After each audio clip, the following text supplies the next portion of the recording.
Okay, now we've got the really fun one, that is to stick down our photo background. I cannot emphasize strongly enough, you need very clean sheets and a very clean work area. One speck of dust underneath the photo backing and you get this little air bubble. It doesn't look so great. It's a lot of work to get rid of it. So really put a lot of effort into making sure everything's clean and smooth before you start. I sand the back of my panels lightly, but I check where there's any raised areas from the bolt inserts and sand those down so they're nice and flat. And then I give it a full rub with a microfiber cloth and methylated spirit to make sure it's all cleaned off. I do that after I've completely cleaned my table. You're going to need your photo background, your methylated spirit, a microfiber cloth. I use a chisel to lift any little bits of glue or sticky tape that are stuck to the panels. You'll need a Stanley knife. I prefer to use a scalpel for cutting the photo background. Scrap piece of the glass sliders just for measurement. What else have we got? A squeegee. So this is a thick piece of plastic with some Velcro stuck either side of it. Really good for pushing the photo background onto the wall and getting a nice fine finish. So you clean it all up. You've marked off the height of your bottom brace and marked off where the panels join, the side panels join onto the back piece. And I've also, with a marking knife, marked at the front edge of the side panels where the slide is going to be, because I only want to bring my photo background up to there. You start from the left and work left side of your enclosure and work your way across to the right. You have to go in that order so that you get all your images properly lined up. Okay, so I'm going to go ahead and get everything clean and then we'll start the work. Okay, we're all tidied up, ready to lay out our photo background. Photo backgrounds are got extreme coordinates. This one's nearly 2.4 meters wide and only 540 meters high. So it comes out, you've got to take a segment of a photo and hope it's got a big enough resolution that it still comes out clear when you print out the section. Best place for backgrounds for reptile cages with authentic bush shots is from Bush to Box. Luke Nettheim does an amazing job on those photo backgrounds. Very good for lizards because they're double laminated, so they withstand the poor prints. So this is the one I've chosen for the desert background. Looks pretty spectacular, especially when you put it in the cage. And so what we do now is we line it up, fix it onto our right-hand panel, our first right-hand panel, to make our first cut, which will be right at the edge of the panel. And then we'll stick that one down and move on to the next one. So it's the slower you go, the better it's going to be. So pre-cut your pieces of masking tape to hold down the first bit of the photo on the panel. Start with your top left-hand corner, right up against that knife mark. Stick it down. Now we want to make sure it's square. So line it all the way across, there we go. Square there.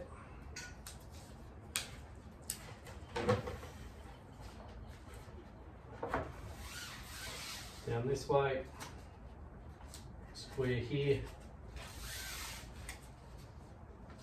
and nice and flat here. So you're all nice and flat, and remember we were going to cut on this extreme edge, right? What I do is use my scalpel and I'll just make a little cut right against the edge here.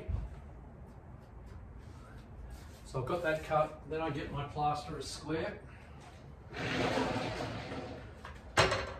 and line up on that one. Make sure it lines up on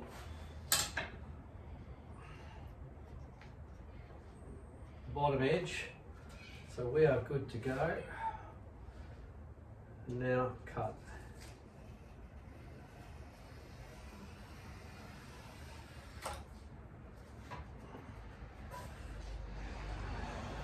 Sometimes you need a couple of cuts because it's reasonably thick material.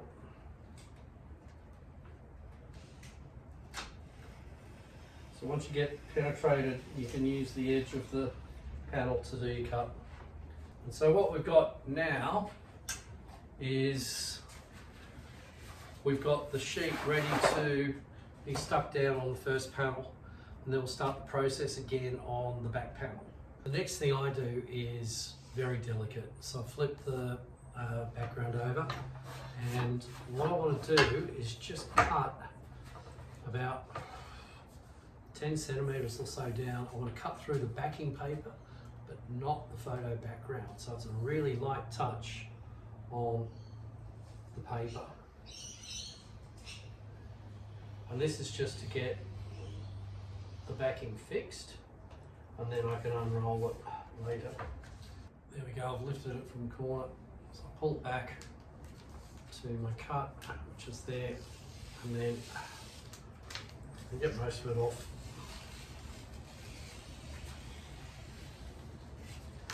And there are little bits of paper there, but you can then go back and lift them with your scalpel.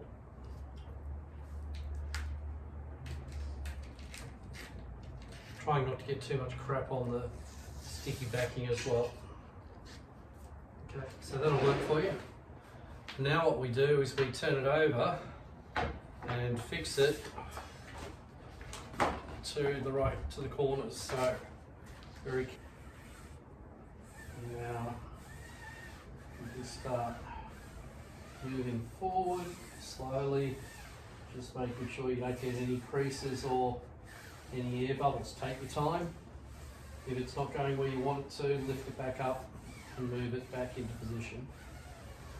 Okay, that's mostly down. Let's try again. Smooth it out with your squeegee and try and push all the air bubbles out to the side.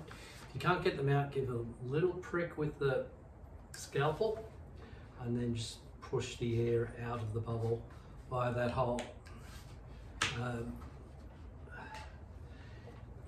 Little errors in this are not catastrophic because you'll have so much else going on inside the enclosure that people will have to look really hard to find fault with your wallpaper skills. So that's pretty good. I've now got my ventilation hole here, and you cut an X through that hole. So you find the top corner, come over to the bottom corner, same again.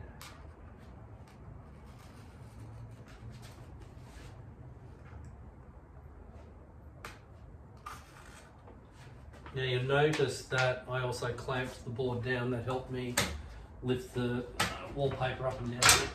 Flip it over. Now pull your wallpapers through the hole and stick them down. And that, the reason for all that is it just gives you nice continuity when you put your fan in, which we'll show you how to do at the end. So you go on that way with the back starting, one panel width in and finishing one panel width in, and then do the right hand side, making sure to line up the image as much as possible. Okay, so I'm going to get on with it and we'll see how we finish up. Now this flat piece of MDF is actually very helpful in getting the paper rolled forward. You just do it that way, all the way to the edge. Fold it over. See how we're looking. Yeah, very good. And just any creases, we push the air back down to the edge. There's a couple of small air bubbles there. But again, we're in pretty good shape. So we just keep moving along that line taking about 6 inches off the backing paper each time. You can tell by ear when you're hitting the right depth with the scalpel. It's almost a little, you can feel it against the artwork, but you're not cutting it. And then same deal again, pull it back.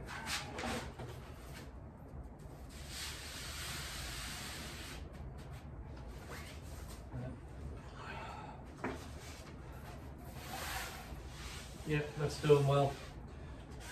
Just keep pushing everything through, reline it. One ear hole here, just near the edge. Push that through, and we're good to go again. So keep doing that through to the end. Now, because I over-ordered on the depth of the background, I'm just going to trim it up at the bottom, give it a centimetre below the edge line of the brace. Just using my T-square again.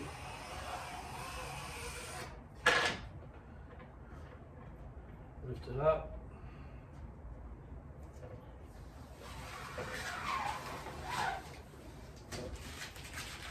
Good job.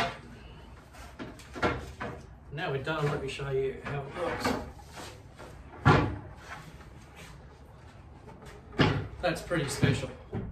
Yep, and it will wrap all the way around, so it'll be a real desert landscape. So I'm going to finish off the last panel, and then I'll show you how to put in the ventilation fans. Okay, now that we've got the background painting on the side panels, we can put the fans in. Okay, so remember, orientation of the fan is important. So I've marked the blowing side. This is the high side.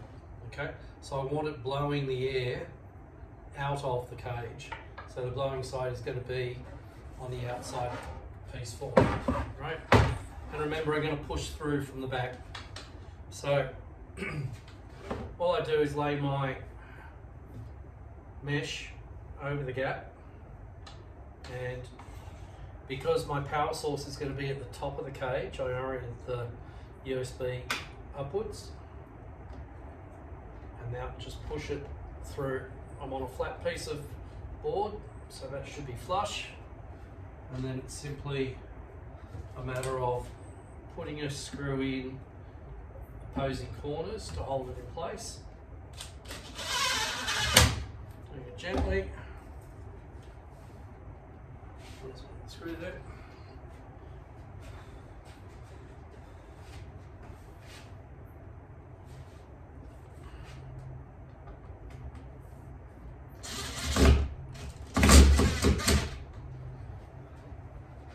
Okay, once you've done that, you can now use your stapler to secure the mesh to the back. Keep doing that all the way around, then trim off your excess mesh, and it will end up looking, took a risk there, beautifully flush. So see if we can get a good look at that. And that's going to be an extractor fan pulling hot air out. The other one's going to be an input fan lower down on the other side, pushing cool air in.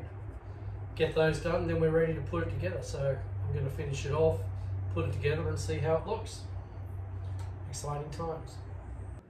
Well, the moment of truth. It honestly took me 4 minutes to put the box back together with the furniture bolts with all the work we've done earlier. So that proves its value. Let's just turn it up and see how it all looks.